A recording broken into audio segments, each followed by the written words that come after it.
Bon, c'est parti pour le récap de la semaine 9 de mon voyage Paris-Téhéran à vélo. Actuellement, donc là, juste pour vous dire où je suis à Pristina au Kosovo. Et je suis agréablement surpris par le Kosovo. C'est pas forcément ce qu'on s'imagine, les images de guerre, de réfugiés, de pauvreté, de destruction, etc. La réalité sur place est vraiment différente. J'en parlerai la semaine prochaine, mais en tout cas à Mitrovica comme à Pristina, ça bouge vachement, les gens sont dehors, il y a des cafés partout, ça se modernise et donc du coup des gros a priori qui tombent et super vraiment intéressant de passer par le Kosovo et je regrette pas cette décision. D'avoir changé un petit peu mon chemin. Donc la semaine 9 elle s'est commencée à Jajce et elle s'est finie à Rogatica en passant par Sarajevo où je me suis arrêté pendant 3 jours. Donc j'ai fait 304 km durant cette semaine, donc ce qui est vraiment pas mal en sachant que je me suis posé pendant 3 jours. Et au total sur le voyage on est à 3410 km. Donc j'approche à mon avis de la moitié du voyage en termes de kilomètres.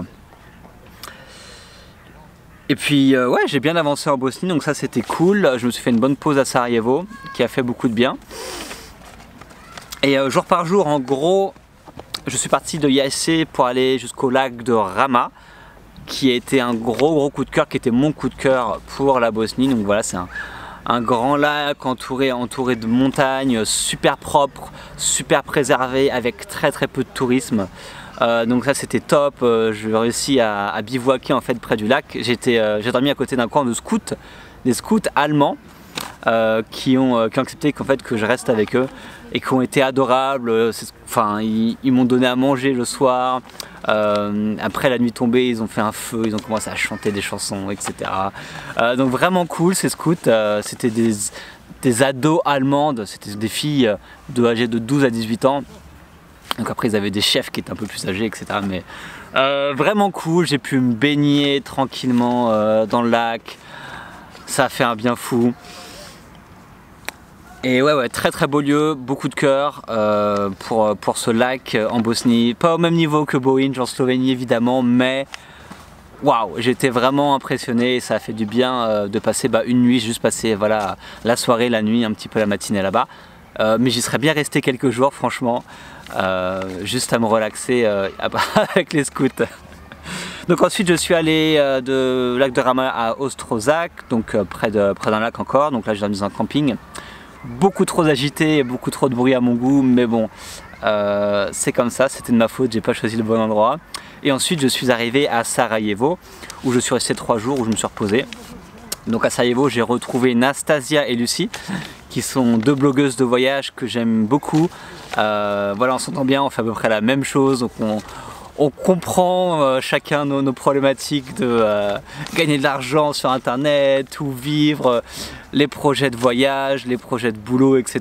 Donc c'était vraiment cool d'être avec elles pendant 3 jours. C'était cool aussi d'avoir, voilà, j'avais mon lit, j'avais ma petite chambre, donc ça a fait du bien après tant d'instabilité, voilà, chaque jour. On a pu voilà, sortir à Sarajevo, aller manger, aller au ciné, faire des randonnées autour de la ville, notamment voir une cascade qui était juste ouf.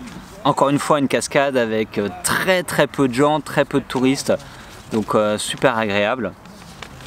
Et ensuite après Sarajevo, je suis allé à Rogatica où j'ai fait un bivouac dans la nature parce qu'en gros j'ai demandé à plusieurs personnes si je pouvais poser ma tente chez eux et j'ai eu plusieurs refus. Que des refus en fait. Je pense qu'en Bosnie il y a un gros problème de confiance entre les communautés en fait et envers l'étranger.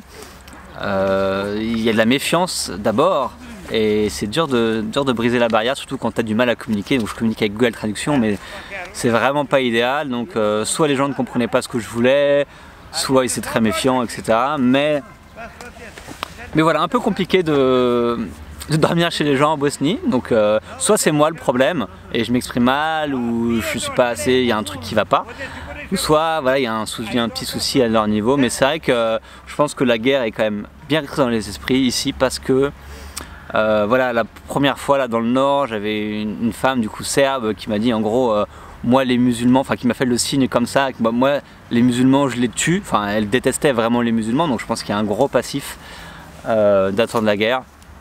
Et là encore une fois, un des mecs à qui j'ai demandé, la Rogatica, il me faisait vraiment des signes genre genre, je pense que le mec a fait la guerre, quoi, et dans sa tête il y a des trucs encore, il y a des souvenirs qui sont encore là, et voilà, problème de confiance je pense envers l'autre. Et on le sent aussi notamment à Sarajevo, etc. Il y a des gens, en gros pour résumer, tu as une partie en gros musulmane en Bosnie, et tu as une partie, on va dire une partie bosniaque et musulmane, et une partie serbe et chrétien orthodoxe.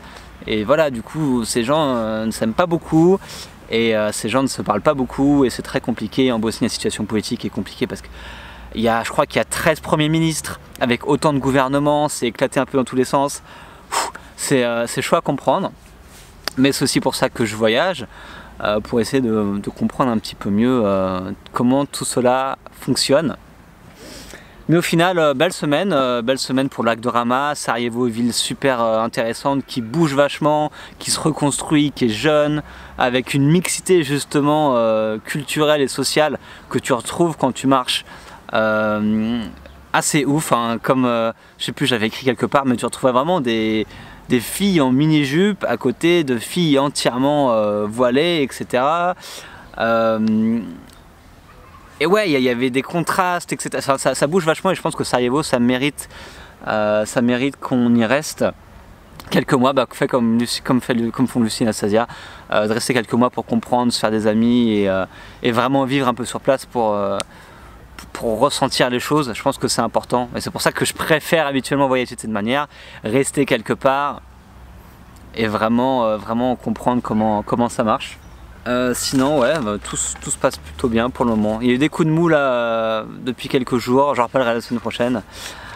Mais voilà, il y a des choses il y a des choses qui ne vont pas parfois, mais voilà, on en parlera dans la semaine 10. En tout cas, belle semaine 9, et merci encore à Lucie et Anastasia, j'espère qu'elles vont regarder cette vidéo, pour votre accueil durant ces 3 jours à Sarajevo. C'était vraiment top, et on se retrouve du coup la semaine prochaine pour la semaine 10, qui sera à cheval entre la Serbie et le Kosovo, avec encore pas mal de choses à vous raconter.